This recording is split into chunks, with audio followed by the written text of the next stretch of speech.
காலைதோறும் கர்த்தருடைய வார்த்தையை கேட்க வந்த உங்களை ஆண்டவராக இயேசு கிறிஸ்துவின் இனிய இன்ப நாமத்தினாலே வாழ்த்தி வரவேற்கின்றேன். இன்றைக்குரிய செய்தியானது சங்கீதம்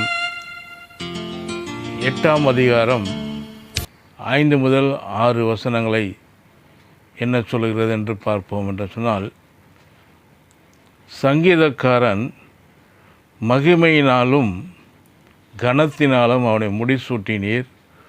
உம்முடைய கரத்தின் கிரியைகள் மேல் நீர் அவனுக்கு ஆளுகை தந்து சகலத்தையும் அவனுடைய பாதங்களுக்கு கீழ்ப்படுத்தினீர் என்று சொல்லுகின்றான்.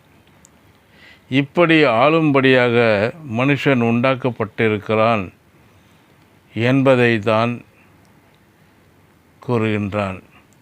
இன்றைக்கு மனுஷனை பார்க்கும்போது அவன் அப்படிப்பட்ட நிலையில் இல்லை என்பது தெரிகிறது.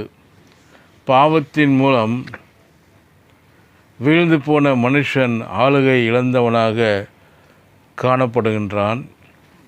ஆனால் மனுஷனாய் வந்த தேவகுமாரனாகிய இயேசுவை பார்க்கும்போது அவர் மகிமையினாலும் கனத்தினாலும் முடிசூடப்பட்டதை காண்கின்றோம். ஆகவே அவர் எல்லாவற்றின் மீதும் அதிகாரம் செலுத்த முடிந்தது.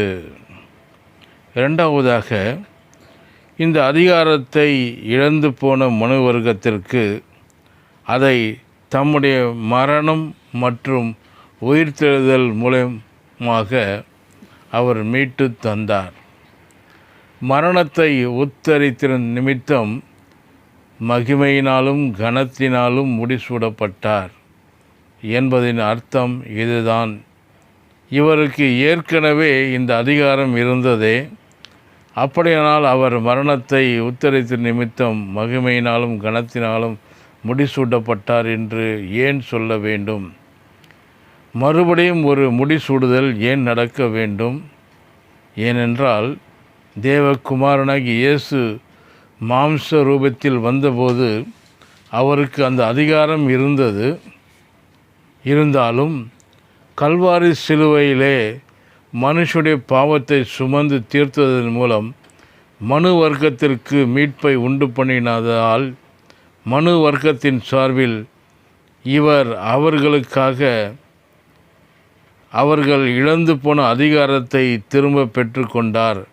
ஆகவே சிலுவையில் மரித்த இயேசு மகிமையினாலும் கனத்தினாலும் முடிசூடப்பட்டதை காணும் பொழுது அதிலே நாம் நம்மை காண வேண்டும். நாம் மகிமையினாலும் கனத்தினாலும் முடிசூடப்பட்டிருக்கிறோம். நம் சார்பாக நம்முடைய பிரதிநிதியாகிய அவர் மகிமையினாலும் கனத்தினாலும் முடிசூடப்பட்டார். ஆகவே அவர் மூலமாய் நமக்கு நடந்த முடிசூடுதல் அது. எல்லாருக்காகவும் மரணத்தை ருசி பார்ப்பதற்காகவே மாமிச ரூபத்தில் வந்த இயேசு நம்முடைய பாவ சாபங்களை சுமந்து அதன் தண்டனையை ஏற்றுக்கொண்டு சிலுவையில் மரித்தார். அவரை தேவன் உயிரோடு எழுப்பின போது அவருக்கு எல்லா நாமத்திற்கும் மேலான நாமத்தை கொடுத்து அவரை உயர்த்தி தம்முடைய வலது பாரிசத்தில் உட்கார வைத்து எல்லாவற்றையும் அவருடைய பாதங்களுக்கு கீழ்ப்படுத்தினார் என்று நாம் வாசிக்கின்றோம். பிலிப்பியர் 2ஆம் அதிகாரம் 5 முதல் 11 வசனங்களை வாசிப்பீர்கள் என்று சொன்னால், எபேசியர் 1ஆம் அதிகாரம் 16 முதல் 23 வசனங்களிலே தேவன் இவரை பாவமாக்கி சாபமாக்கி சிலுவையில் மரிக்க செய்து அதன் பிறகு உயிரோடு எழுப்பி ஏன் இவரை மகிமையினாலும் கனத்தினாலும் முடிசூட்டினார்? பாவமாகிய சாபமான இவர் எவ்வாறு மகிமையினாலும் கனத்தினாலும் முடிசூட்டப்பட்டாரோ அதே போலவே பாவத்திலும் சாபத்திலும் கிடந்த நாமும் அவர் மூலமாய் அவருக்குள்ளாகவும் மீட்பை பெற்று அவரை போலவே மகிமையினாலும் கனத்தினாலும் முடிசூடப்பட்டிருக்கிறோம் என்பதை அது காண்பிக்கின்றது. ஆகவே தான் எபேசியர் 1ஆவது அதிகாரத்தில் உயிர்த்தெழுந்த கிறிஸ்து எல்லாவற்றுக்கும் மேலாக எல்லா நாமத்திற்கும் மேலாகவும் உயர்த்தப்பட்டார் என்று வேதம் கூறுகிறது.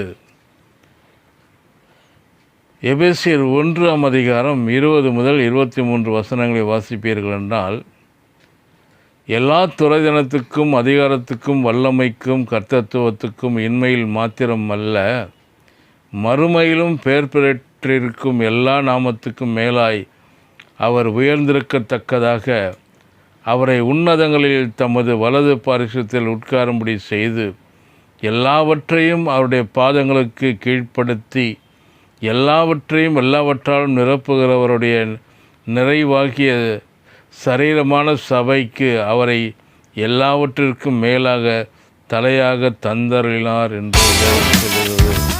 கர்த்தர் தாமே இந்த வார்த்தைகளை ஆசீர்வதிப்பார்கள்.